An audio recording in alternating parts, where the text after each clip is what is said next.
Hi, everyone, and welcome to episode 28 of the Essential Zodiac Podcast. I'm your host, Cynthia McNulty. And I'm Audrey Fannin. Today, we are talking about the new moon in Pisces. A few announcements first. The two services for the month of February that I spoke about at our last podcast are still available. They'll be available until the end of February, and you can check them out and find all the information for these offers, plus the birthday offer for all you February babies out there on my welcome page under current promotions. And now, some exciting news, a little teaser here. I am also planning to branch out Essential Zodiac and offer some zodiac and chakra-related items other than charts and forecasts. The products will be essential oils, maybe some zodiac spell bottles, things like that. Now, there's more to come. I'm still putting it all together, but I wanted to give you all a heads up out there to watch my Facebook page and Twitter and also my website, and the information will be out there. So, on to the new moon in Pisces. So, if you've been listening to this podcast and have followed my blog, you know that new moons symbolize beginnings and set the mood for rest, planning, and manifestations. With the new moon moving into idealistic Pisces, it's a powerful moment to check in on your emotional well-being, to dream big and plant seeds in order to actualize your dreams and intentions. We're coming up to the spring equinox, so in a month now, that'll be March 20th. So now is the time to really start thinking about how you want the rest of your year to go. This borderline psychic sign also encourages you to take a break from the material world. Lean into your intuition and prepare for spiritual awakenings. Pisces is a very good time during this next 2 weeks with this new moon Pisces energy to do some meditation. Maybe to keep a pad and pen next to your bed, jot down your dreams. There could be some very good messages for you in those dreams. So take a look at more of your spiritual side. This new moon is all about tapping into the underworldly side of life and manifesting your dream life. Pisces is one of the most spiritual signs of the zodiac, so this new moon is centering you to see what is below the surface. Taking time to check in on your mental health and spiritual wellness under the Pisces new moon is pertinent. You wanted to take your spiritual and emotional temperature. How are things going?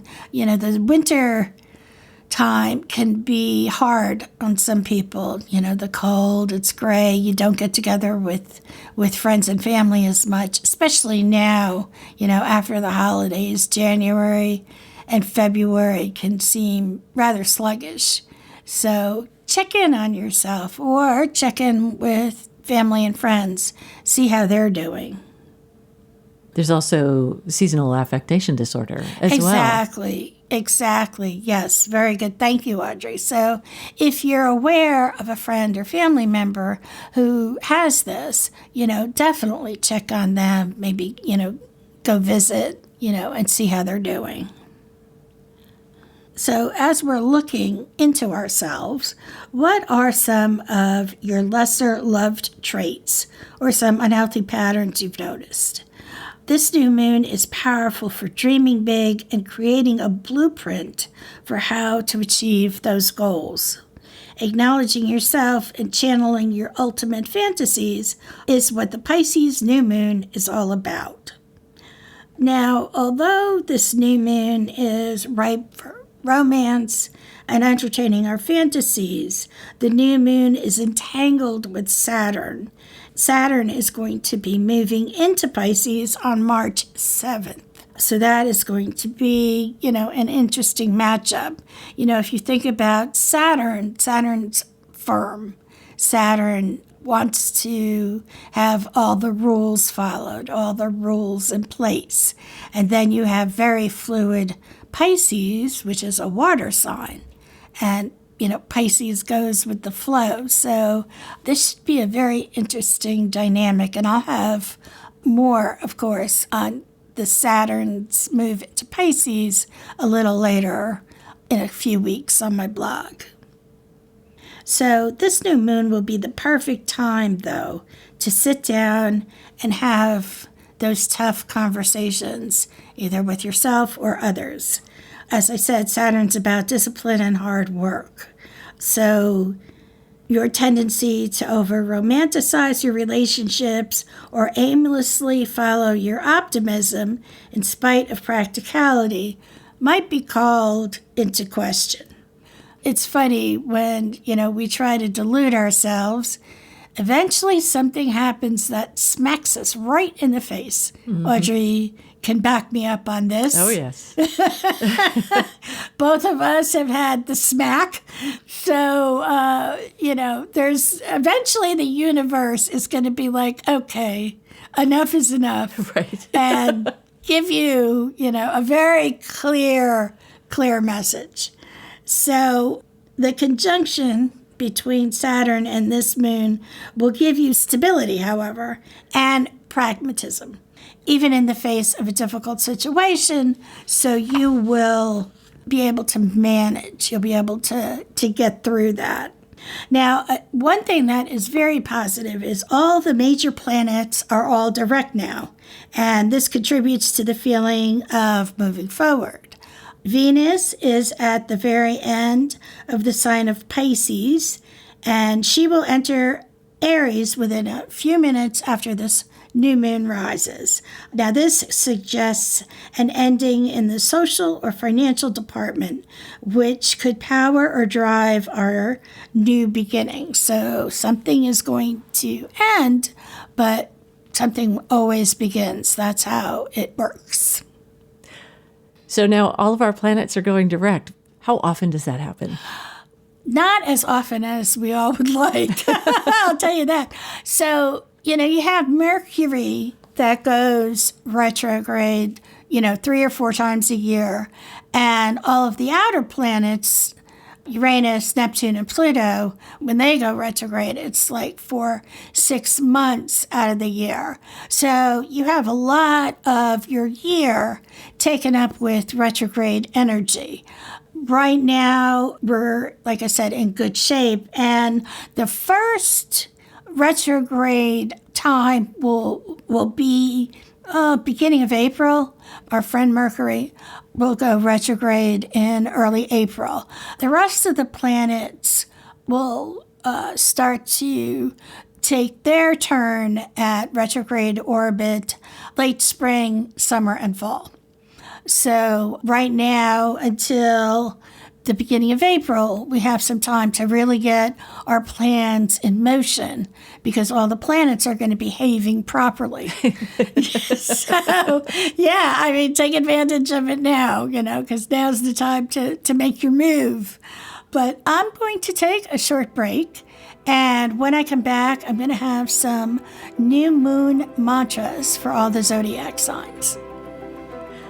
Visit EssentialZodiac.com to check out Cindy's 2 February specials, the Relationship Composite Report, giving important insights into the dynamics of a couple. It's a composite chart of the relationship itself. And the new Cosmic Compatibility Report explores the compatibility between you and any romantic partner. So when you know about your zodiac compatibility, you have a better idea of what you can expect from your romance. And as Cindy mentioned, especially in the early stages. Yes. Thank you, Audrey. So now we've got some new moon mantras. And what I do is, I get a sticky note, I write it out, and I put it on my bathroom mirror. I mean, I know it sounds cliche, or if it's something that will help my work life, I put it on my monitor, my computer monitor. And it just keeps it there, keeps it in the front of your mind. So for our Aries buddies out there, here's your mantra. When I surrender to the universe, I step into my power. Now, I know this is tough for my Aries peeps out there, but when I surrender to the universe, I step into my power. Now for Taurus, heads up, Audrey, my Taurus friend over here. My higher self is guided by love, not fear. My higher self is guided by love, not fear. For Gemini, when I honor my soul's truth, I am recognized for it. When I honor my soul's truth, I am recognized for it. Now for Cancer, I have everything I need within me to move forward. I have everything I need within me to move forward. Now for myself and others, Leo, the security I seek lies in my ability to accept, not control. Oh, that's a toughie. We Leos, we do like to have our way, but that's not going to get us anywhere, right? Because the new moon is saying the security I seek lies in my ability to accept, not control. Virgo, my spiritual growth starts with self-acceptance. My spiritual growth starts with self-acceptance. Libra, when I follow my heart, I set my spirit free. That's a good one. I like that one. Mm-hmm. When I follow my heart, I set my spirit free. Scorpio, when I indulge in my passions, I feel the most alive. When I indulge in my passions, I feel the most alive. Sagittarius, when I honor my innermost feelings, I hold space for ancestral healing. That's another good one. I like that for my fellow fire signs. When I honor my innermost feelings, I hold space for ancestral healing. Capricorn, only I can choose how to perceive a situation. Only I can choose how to perceive a situation. Aquarius, I am whole when I can be unapologetically myself. And I think this is true for all of us, but this is especially true for our independent thinkers, Aquarius. I am whole when I can be unapologetically myself. And finally, Pisces, I choose to radiate authenticity and stand in my power. I choose to radiate authenticity and stand in my power. Well, there you go, my friends. That ends today's episode. Our next episode will be about the full moon in Virgo, and that will air on March 3rd. I hope you tune in. And remember, with astrology, you can chart your life's course. Thanks for joining us for another episode of the Essential Zodiac Podcast. We publish a new episode every other Friday with special episodes from time to time throughout the year. Stay connected with Essential Zodiac in between episodes. Look for it on Facebook, Instagram, and Twitter. And of course, the website, essentialzodiac.com. The Essential Zodiac Podcast is produced at Muddy Creek Studios.